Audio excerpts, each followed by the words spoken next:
the Steyr M9 A1. Oh yeah.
Now, one thing that's always puzzled me about the Steyr M9, I've always wondered why these pistols haven't been as popular as I feel like they should be. And they're also from Austria, which we all know what other handgun comes from Austria. Now, this is the compact version. Again, it is the M9. They also make an S9, which is a really small, more toward the Glock 26 subcompact. And then they make a compact version, which is a little smaller than this one with the C9. And then they have the L9 for large, and it just has the longer slide, longer barrel. Let's go ahead and make sure the gun isn't loaded. Drop the magazine. It is 17 in one, and then we have empty chamber.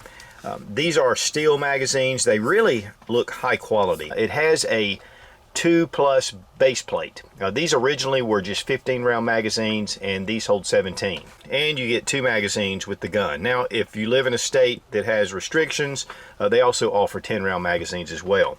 These do come in 9mm, which we have here, but they also offer 40 caliber. But there are a couple of things about this pistol that separate it from anything I've ever seen.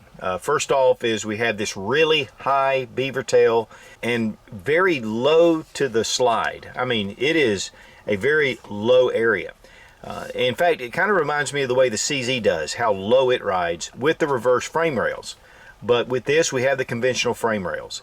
This will really allow for it to be very easy to shoot. It makes it very manageable.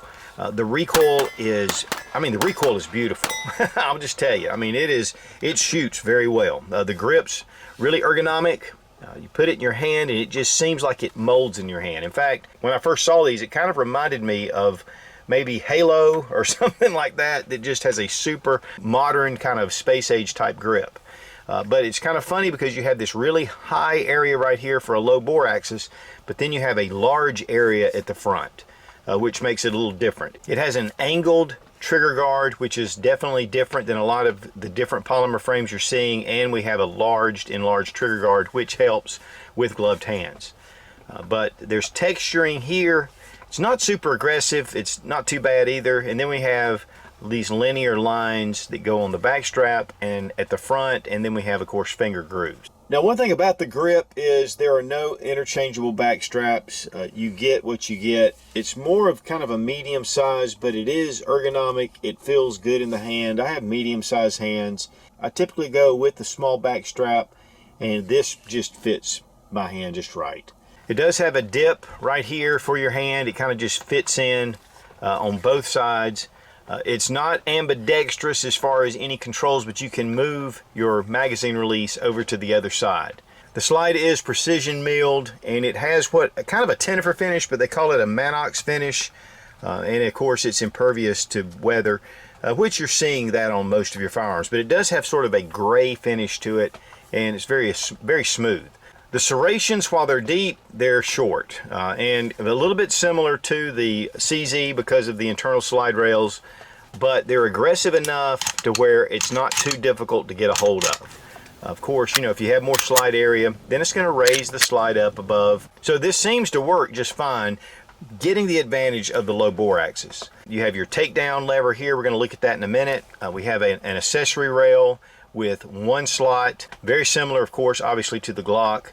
Your slide stop, minimal, again, very similar to the Glock. And a lot of the similarities to the Glock probably stem that one of the designers was an employee of Glock or a former employee. And of course, being in Austria, that is not surprising. But also, one of the guys that designed this pistol also produced the caracal. You can see that with the low bore axis in this cut right here. They do have a black polymer frame, and then of course this is the OD frame. This is pretty much about the same size as your Glock 19, and yet it holds 17 rounds. Now the magazine does come out a little bit, and we're going to take a look here. We've got a Glock 19. Really, as far as the length, pretty close. I mean, these are pretty close in size. You can see already I've got them on the table, so there's a little bit of difference in height, but that has to do with the base plate. So if this had a 15 round base plate in it, this would pretty much be about the same size as your Glock 19, which seems to be the standard for your compact pistol size. But another unique feature of this handgun is the sights. In fact, I've never seen sights like this other than on the Steyr. We have a pyramid at the front, or a triangle, and then at the back we have a trapezoid. Here you can see the back sight. It just frames in that front pyramid. And there are a lot of people that love this sight. There are a lot of people that don't like this sight. I think one of the problems with people that don't like it are they're just not used to it. And to be honest with you, it probably took me 100 rounds to really start getting used to this sight. You can see the sights are definitely different. And then you've got that chevron tip at the front, and then of course at the back here as well.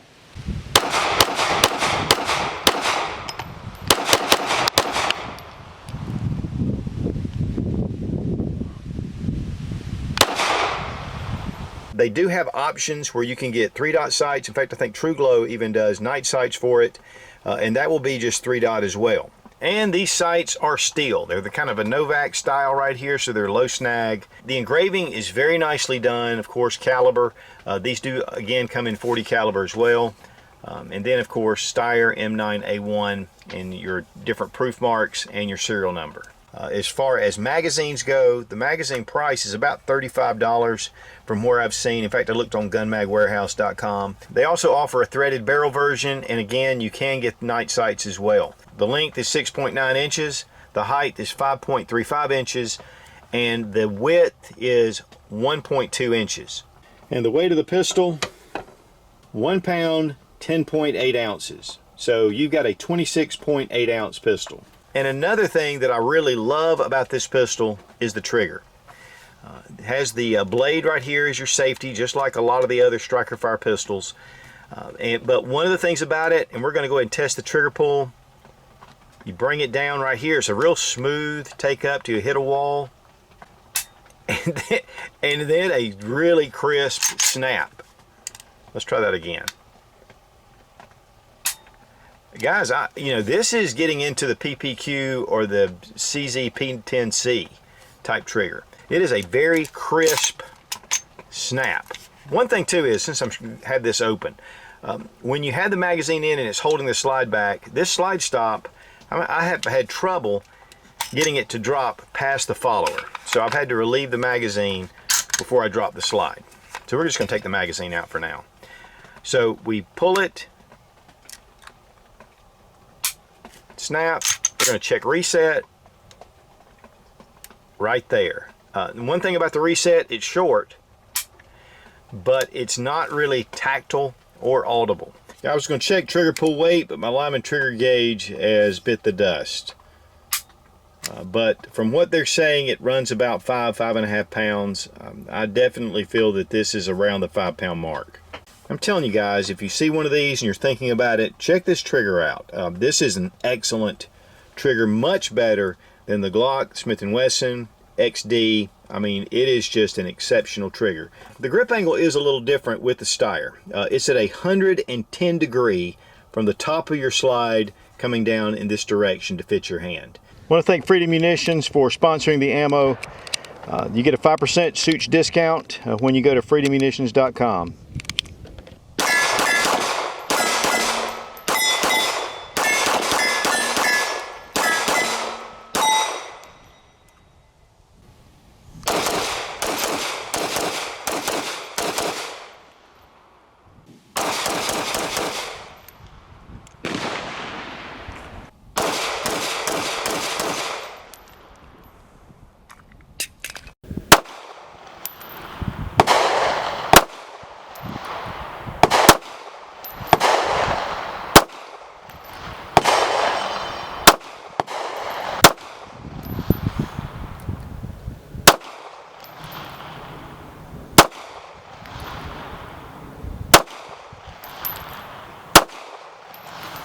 Guys, I'll tell you, at the range, because of that low bore axis, this gun just shoots like a dream. I mean, it eats recoil.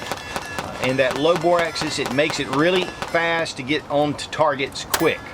Second, third follow-up shots, really easy. I mean, you can tell that this gun just really handles the recoil. With that sight system, again, it took me a little time to get a little used to it because it's just different. And I'm so used to shooting the 3-dot. Now, there are a lot of guys, there's a big debate about these sights on this pistol. The trigger, I mean, it's just fantastic. I mean, you know, it is. We're going to do an upcoming video between the CZ P10C and the Steyr M9 just to check some trigger control, some of the other features. To me, I think they're very comparable. Now let's look at disassembly. We're going to remove the magazine, check to make sure, of course, that the gun isn't loaded again. So first thing is to bring back your slide and lock it into position. We're going to take our lever here, and if you'll notice, it's on the right side and there's a small disc. Now this is actually a lockout feature, and you get a couple of small keys, and this will disable your handgun. Let's say you have kids around or you have people you don't really want messing with your firearm, you can lock it. I'm not a fan of these at all. Press this small button and then just bring your lever down. And actually, it's a lot more difficult behind the camera than it is on camera and to be able to show it, but there you go. And then bring back your slide a little bit and drop your slide and pull your trigger. And then it comes right off. Take out your captive guide rod and recoil spring. It is the flat recoil spring, which reduces felt recoil. And then we have our barrel. Here the feed ramp is nicely polished. It is the modified Browning linkless design. These are cold hammer forged barrels, so it's going to give you really extended life. And also these are just 4 inches in length. I think the large version, or the L9, is 4.5 inches. Here with the slide, you can see a few differences rather than a lot of your striker fire pistols. One noted is that there's no firing pin safety visible, but it is inside the slide. But a big difference is in this area right here. And you can see it's a lot different than most of your striker fire pistols.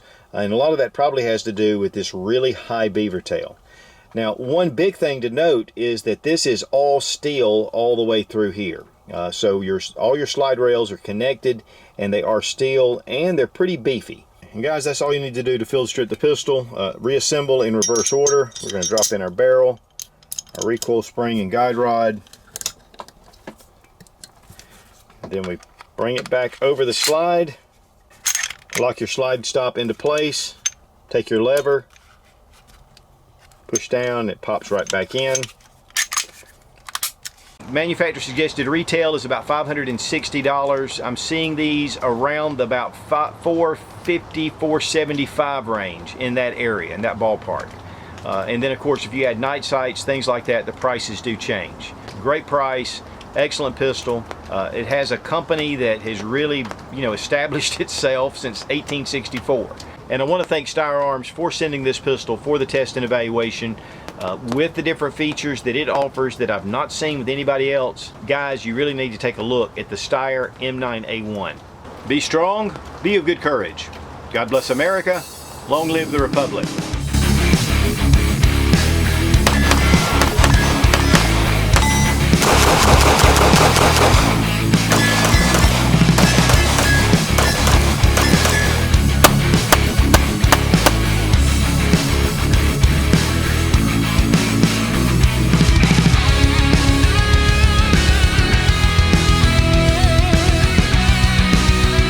I really do like the OD frame, but it also comes in a black, and it probably comes in others. Let's see.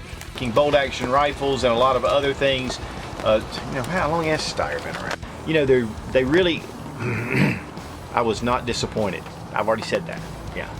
Of course, with the name Mannlicher, I don't know.